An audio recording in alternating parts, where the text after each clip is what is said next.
On June 20th, 2020, 45-year-old Fauna Frey left her home in Joseph, Oregon. According to her family, she planned to meet someone and give away roughly $25,000 worth of silver coins, but she never returned. 6 years later, investigators still don't know whether she wandered into the wilderness, met with foul play, or disappeared under circumstances that no one has been able to explain.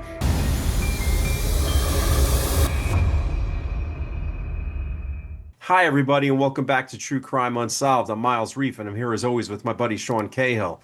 This is the place where we tackle the stories that the TV networks won't touch: unsolved homicides, missing persons cases, stories without an ending. Yes, sir. It's good to see you, Miles. This is a really intriguing case, and I'm excited that we're finally bringing it onto the channel. Full disclosure for everybody, we've been looking at Fauna Frey's disappearance for quite a long time, actually. We spoke to her father several months ago, exploring, doing a full suite of episodes about Fauna, and he was very supportive of that idea.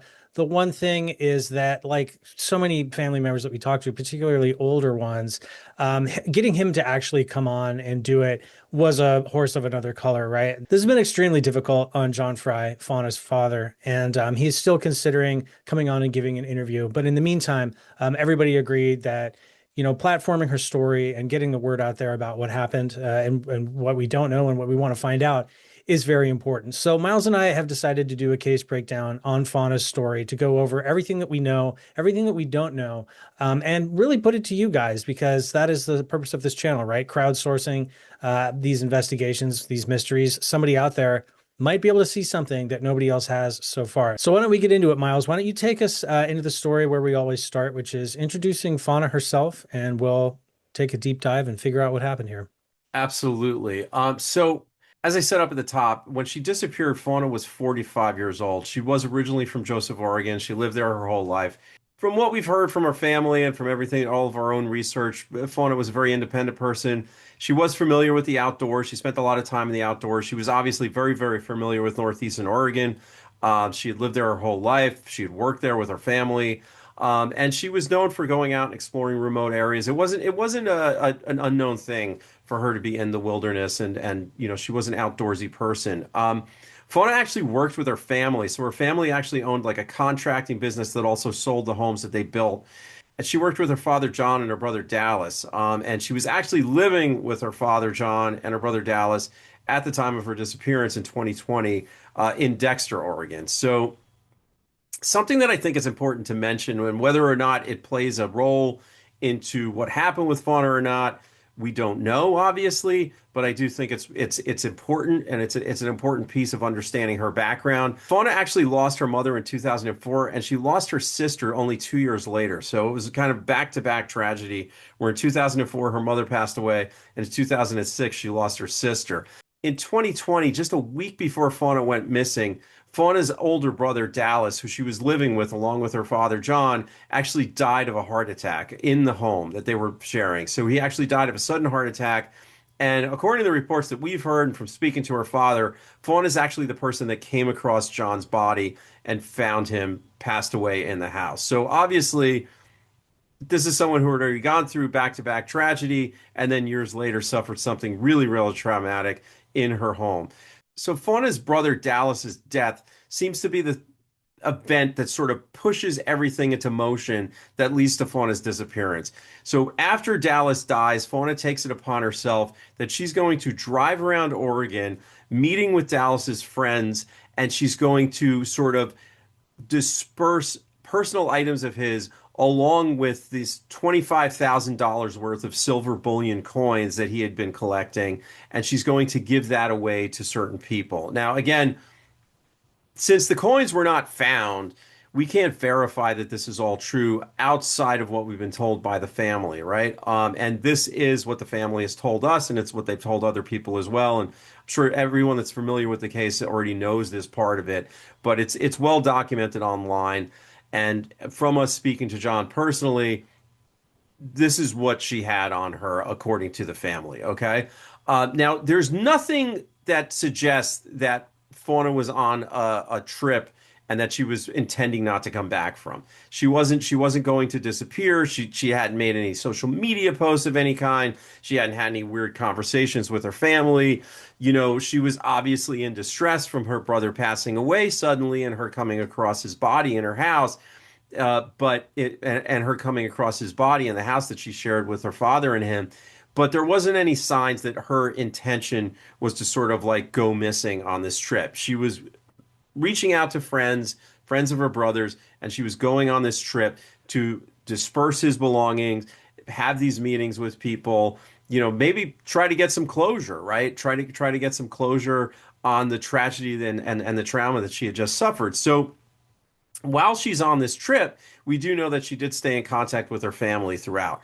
Another thing that should be noted about Fauna that, again, everyone that's familiar with this case is probably aware of, but Fauna had a quirk. And Fauna's quirk was that she didn't particularly like to use smartphones. She did own a smartphone, she did own a laptop, but when she was out in the world, she had a thing about using what we would call a burner phone. What you guys know from like watching Breaking Bad, these are these phones that you can kind of like purchase, and they're prepaid and they have a number and it's got a certain number of minutes on it.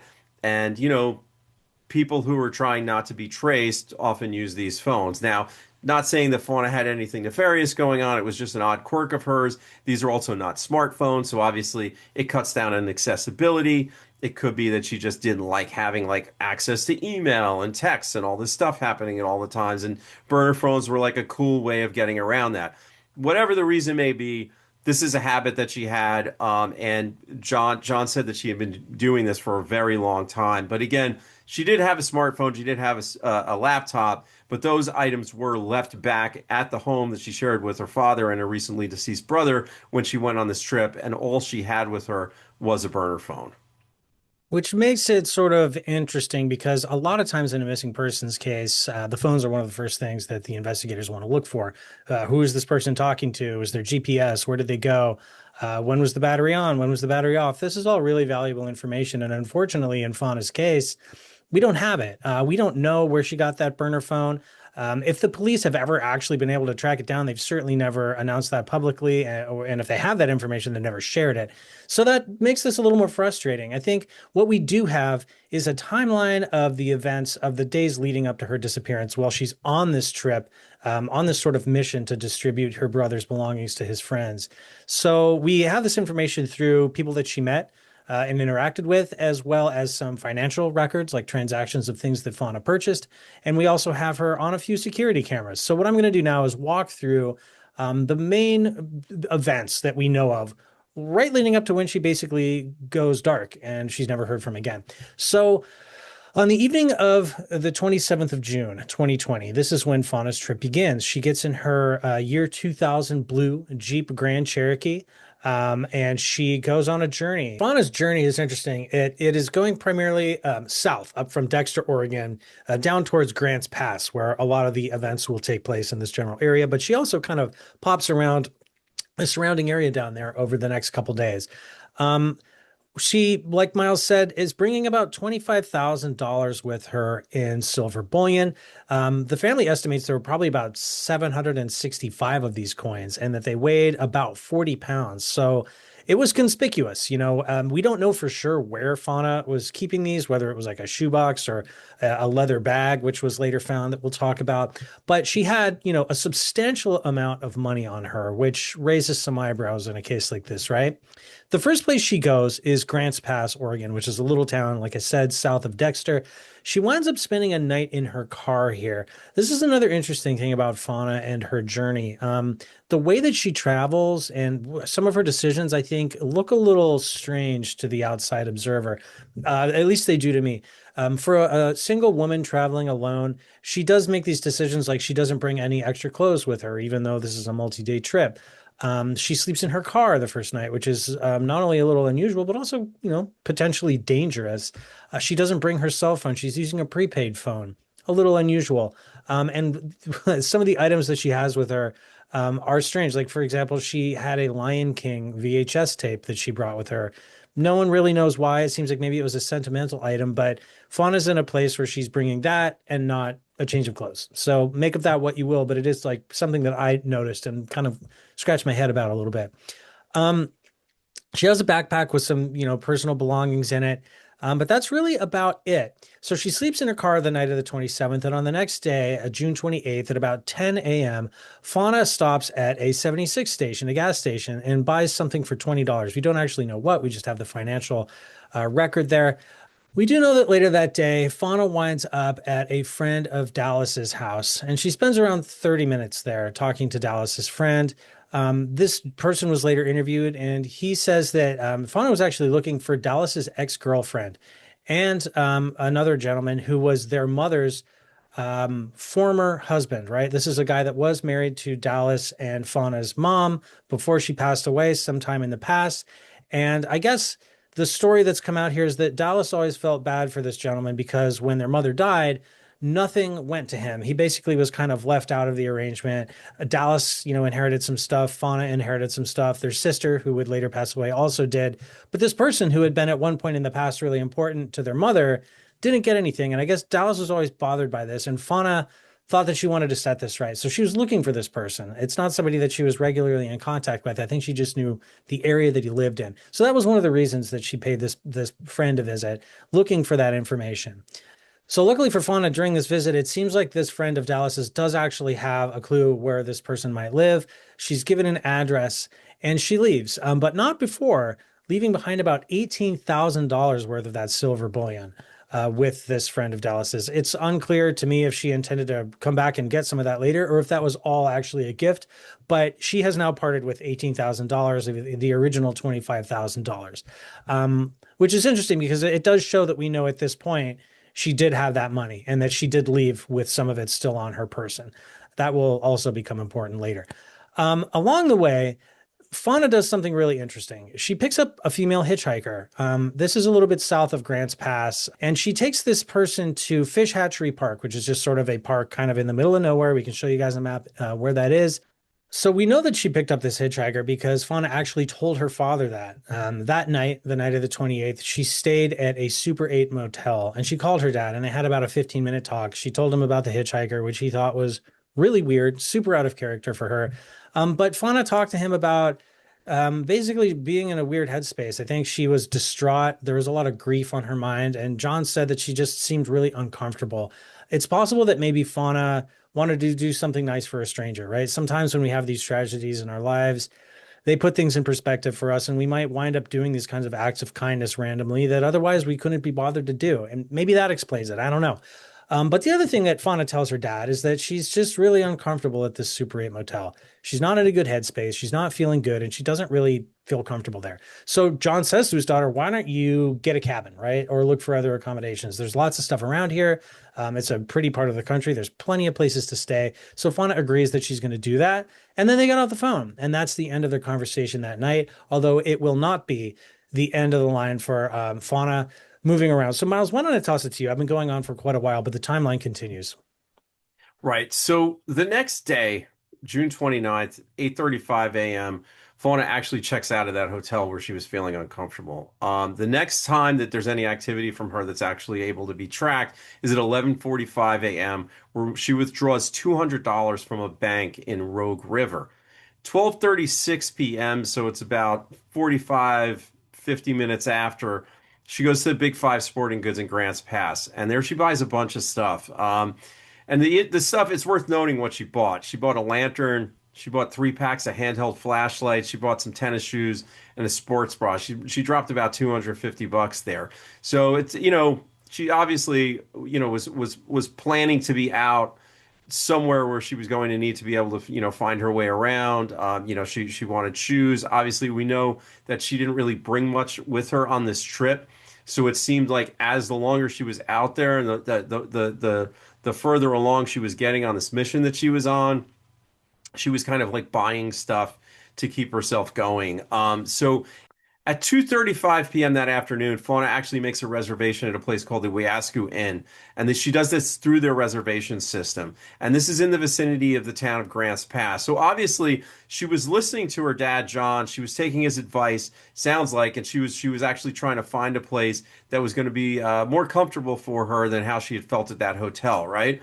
So it sounds like she was, moving forward and, continuing on this trip. Later that afternoon, at about 3:39 p.m., Fauna actually buys a bunch of other supplies. She gets 10 packs of tuna, 3 cans of cold brew coffee, and a smoothie at a place called Gooseberry. She drops about 56 bucks there. And this is the last time that Fauna's bank card has any activity. To this day, this is literally the last time that there's any financial activity on Fauna's part. That night, Fauna's card is charged for spending the night at the Wiyasku Inn because she never cancels her reservation. But according to the people at the inn, Fauna actually never showed up. So she didn't spend the night there. She never showed up. The bed wasn't slept in. Um, there were some reported sightings by, the investigators dug up, but none of them actually panned out. So from everything that can be found, from everything that can be put together, she did not go to the inn. She did not spend the night there. July 1st, a couple of days later, her father John's getting really, really worried, and he decides to report her missing because he hasn't heard from her in several days.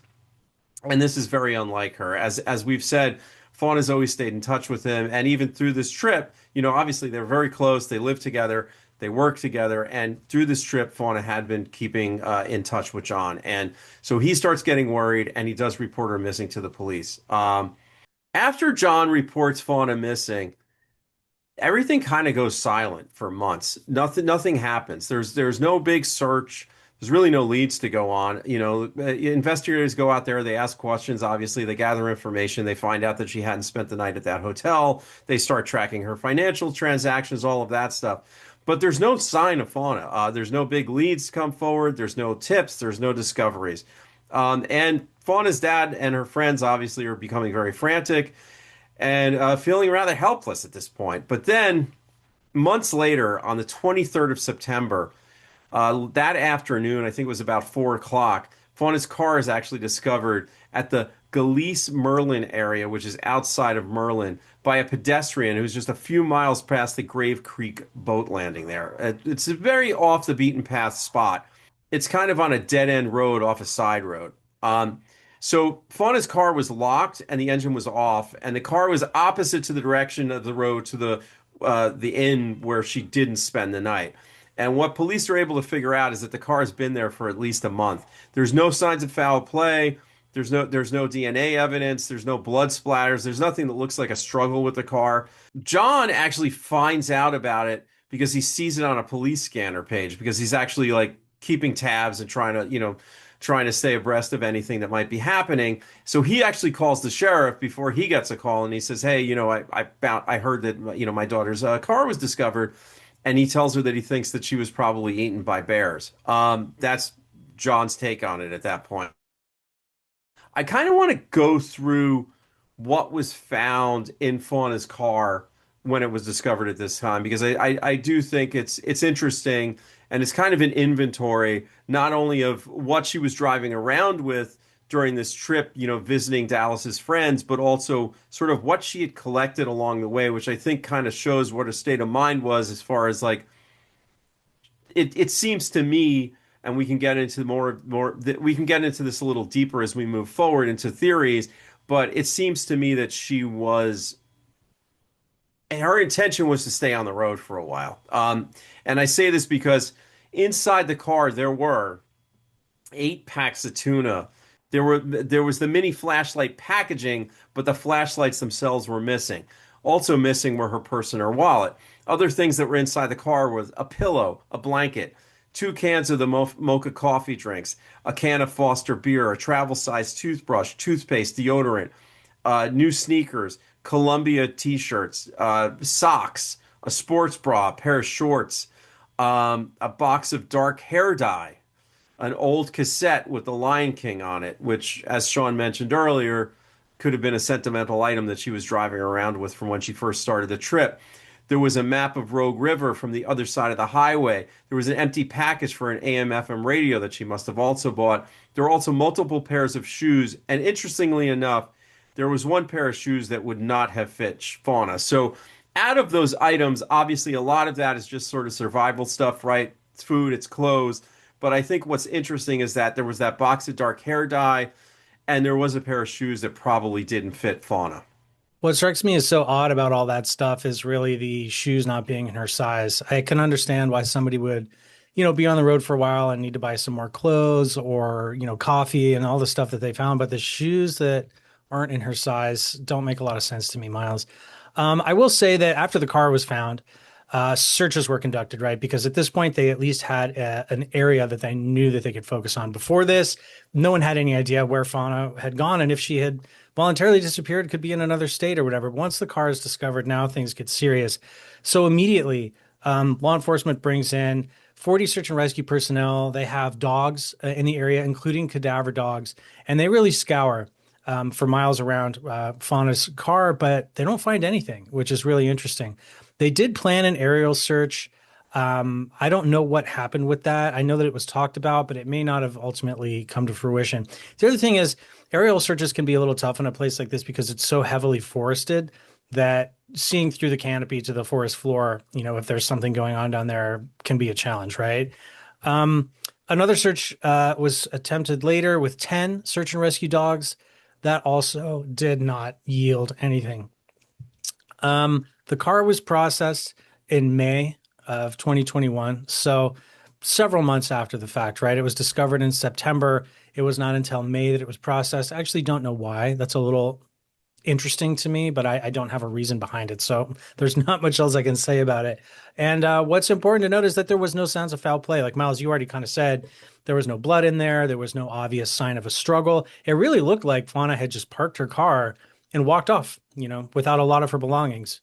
In the years since, her father, John, has had some other information come his way. And in 2023, he spoke to the magazine Newsweek, and he said that he had heard a reputable witness discuss a sighting of Fauna leaving a driveway on Fish Hatchery Road, which is where she dropped off that hitchhiker we talked about much earlier. And she was sitting in a white BMW, this witness said. The people who were driving this car were allegedly known to be a kind of a part of a group of drug users who were associated with a certain address nearby that had a sort of reputation for like transient populations coming in and out, almost just like, I don't know if you'd call that just a drug house or whatever, like a flop house, maybe way back in the day. People come Crack. in, yeah, crack house. They come in, they get high for a couple of days, they leave. And people around the area were kind of aware of this and started to take note of some of the characters coming in and out of there. Even if they didn't personally know who they were, they would have recognized them.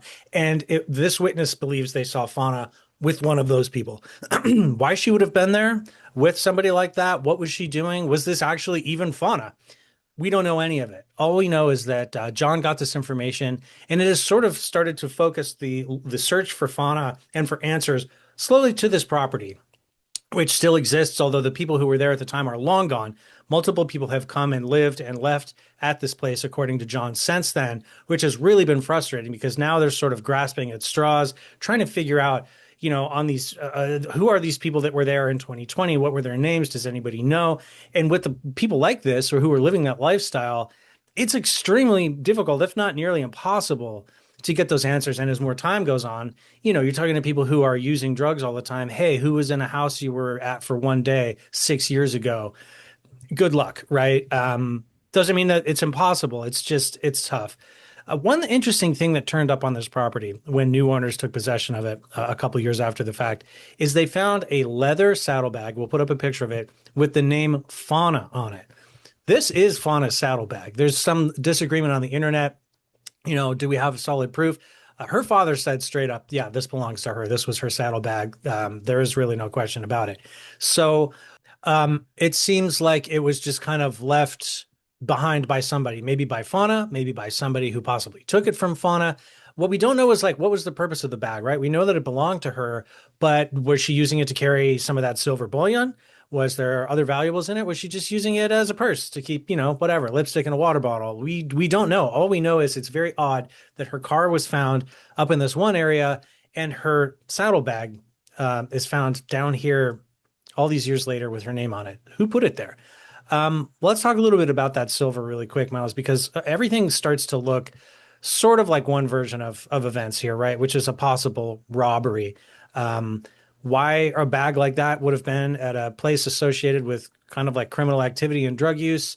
What happened to Fauna? Why is her car there and she's not? It sort of points to maybe she was robbed because she had all this valuable silver. She started off with 25,000 of it. Our understanding is she gave 18,000 of it to one of her brother's friends, but she still would have had several $1,000s worth of coins. And the family believes she had upwards of 750 coins on her. God knows how many there would have been, still on her at this point. It certainly would have looked like a lot to somebody who maybe wanted to take it from her. So the interesting thing about those coins is if somebody did take them from her, where are they? Law enforcement as well as the family have been in contact with all the pawn shops that they can get their hands on, coin collectors going, all across the country. Anybody that feasibly you would think would be buying a coin like that from a thief unknowingly hasn't. That none of these coins have ever turned up anywhere that we know about. So that either means A, they weren't stolen to begin with, B, they were stolen and the person who stole them still has them, or C, they had a way of getting rid of them and turning those coins into more usable money that we just don't know about. Some sort of offense or a private collector or who knows what. They could have been traded to somebody else for something. But they have never surfaced publicly. It's one of those things that, that could have been a potential trail back to Fauna. These are very unique and interesting coins. Coin collectors and banks and pawn shops know these things. They're, easy to spot, but they haven't turned up, just like her prepaid phone. So, two potential ways to find her kind of closed off for the moment, Miles. Yeah. I mean, I think that the phone is such an interesting detail in this case, right? Because so many cases these days do get solved through cell phone data. And, obviously, people are always talking about how we're all being tracked and, we have all these apps running in the background all the time and everything. But when it comes to a missing persons case or, anything involving law enforcement or they're trying to track someone down or, whether it's on a victim side or a perpetrator side, cell phone data is invaluable. And the fact that Fauna had this quirk where she was using these prepaid burner phones that can't really be traced, it's impossible to know her movements, but outside of what we have with the surveillance cameras at a couple of stores, tracing her credit card statements or tracing her bank card use, but outside of that, there's no way to trace her movements, and it almost puts this case into another era in a way to me where it's like the 90s or like the early 2000s or even further back where you didn't have cell phone data to trace and the cops are just kind of working off of word of mouth and a little bit of the eyewitness accounts and the banking and a couple of times where she's seen going in and out of a store and that's it. That's really all they have to work with. So it's very, very interesting. And not to say that I think there's anything nefarious about Fauna using those. It's just something interesting to note that had she been using a smartphone, we perhaps would be able to trace what happened to her much easier. Let's talk about the major theories that are out there and what possibly could have happened to Fauna. Okay. I think the number one thing, and I'm going to start with this because this is kind of what John said to the cops when they found Fauna's car, is that perhaps there was an accident and perhaps that led to some sort of animal predation, and that's how Fauna met her end. So possible scenario here is that Fauna leaves her vehicle. Perhaps she's, walking through the forest, she becomes injured, and then, she's not able to move, and then she gets attacked by animals. So the problem with this is that there have been extensive searches done for Fauna, and there's been no signs of her found. There's been no signs of an attack. There's been no, as I said, with the car, there was no DNA, there was no blood splatters, there was nothing like that. There's also nothing like that that's been found in any area around where her car was found, right? That you would think if they're usually in an animal attack, there's clothing, there's footprints, there's obvious signs of it, and there are people who can kind of piece that together. And nothing has ever been found. Also, no skeletal remains have ever been found. There's nothing. So, I think that the easiest way to sum this up is that, when animals attack, they don't leave a clean crime scene. Animals don't clean up after themselves. Animals don't have forethought. They just do what they do. So if this had been an animal attack, the odds are something would have been found in the wake of that. And searches have been done, dogs have been brought out, and there's nothing that's been found. And I tend to not think that that's what happened. So what do we go to next? My favorite for my favorite option And obviously, I say that with some irony, which is the old voluntary disappearance, right? What's supporting this? Absolutely nothing, as far as I can see. She's got no financial activity. There's been no sightings. She's had no contact with a father that we know that she was very, very close with. And there was really no motive other than what we know is that, she was in mourning. She was obviously not in probably the best mental state. But, how would she have done this without tapping into her finances, tapping into her bank account, using money to get out of there? Obviously, someone could say, well, she had the silver coins. Yeah, that's possible. I would say that as far as some sort of voluntary disappearance, the detail that Fauna did have this large amount of coins on her, supposedly, maybe she was able to do something, but it's still, to me, it's always a very, very, very slim chance that something like that happened, right? So what does that bring us to for our final possibility? It's foul play, right? And this is something that's discussed a lot online. So, what would the motive have been for Fauna to meet with foul play? Well, again, going back to this large amount of silver coins that she had with her, right? So, we do know that she possessed this silver, and if somebody knew that she was in possession of it or someone found out about it, that would have possibly been a motive to do something horrible to her and take what she owned, right? So, we do have this witness claim that she was seen in this BMW. We do have some evidence supporting the fact that, like, where this BMW was seen was not a great place. The people who were in there were not great people. It was known to be somewhere where a lot of drug use was going on. Does that sort of connect with someone possibly robbing Fauna, doing something horrible to her to get these coins? Possibly. I'd say there's more for me. There's more validity to that than a random animal attack or to Fauna just like sort of going off grid and disappearing on her own. The other thing that we have to look at is the fact that the saddlebag with the name Fauna printed on it that has been said to be, her property was discovered near that property that, as we have discussed, was occupied by these not great characters, by these shady people, right? So here's the problem, though, right? There's never been any evidence released that showed that there was any struggle, that there was any blood. No suspects have been named, and there's no witnesses other than this one person saying that they saw Fauna in this BMW, right? Also, the coins have never shown up, and you would think that if they had been robbed from her, the idea would be to sell those in order to get money, right? They were valuable, but they weren't valuable. It wasn't $25,000 in cash, right? These coins would have had to been turned into cash in order to use them for their value, right? And the fact that they've never shown up in any pawn shops or anything like that, and that the police have been trying to keep an eye on that, says to me that that's an issue. That's an issue with it, right? But again, out of the theories that we have, the fact that her bag was found, the fact that this one person did see her allegedly, the foul play possibility does seem like the strongest to me in this case.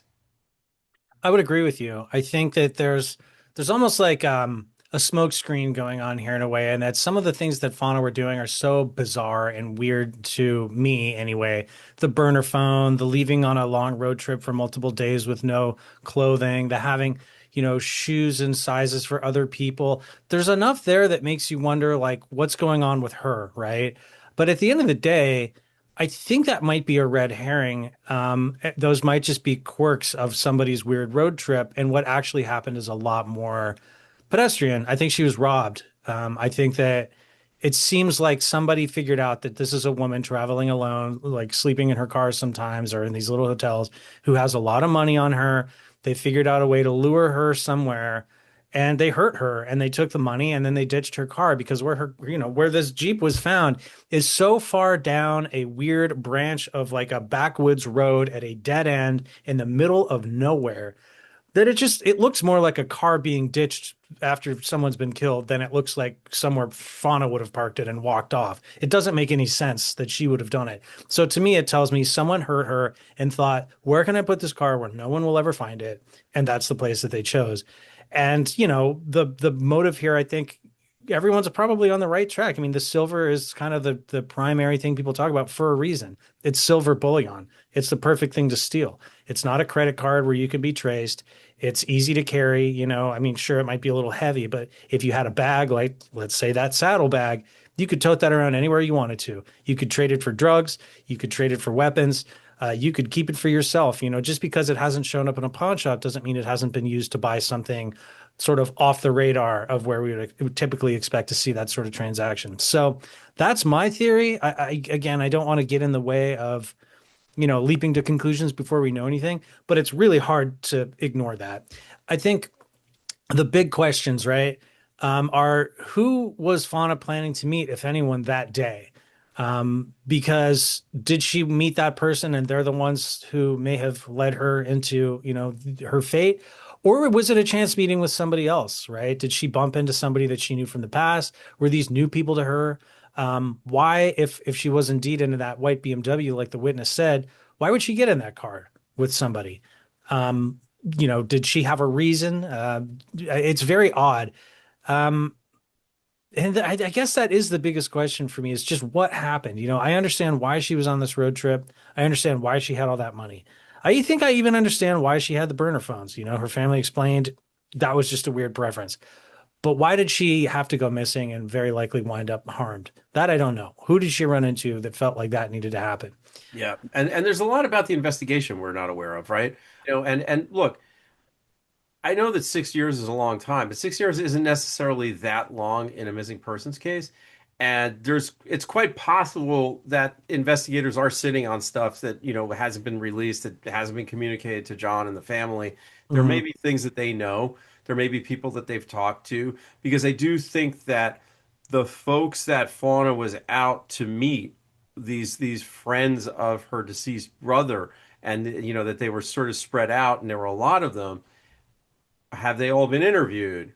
Have they all been cleared? We don't know. We don't know. None of that has been released. So again, there may be stuff going on in the background of this case that we are not aware of. It certainly seems that way. I think this is one where, it may be being worked on more than we know in the background, or it may be that it's a dead end. Either way, it seems like it's kind of, law enforcement's playing this one close to the vest. And I think what we talked about earlier, Miles, the fact that even if we have these tidbits of information about potential group of people who may know something or may be involved, we know where the saddlebag was found. Tracking that down to its ultimate terminus of like a suspect, right? And then finding a way to catch them red-handed is going to be tough on this one.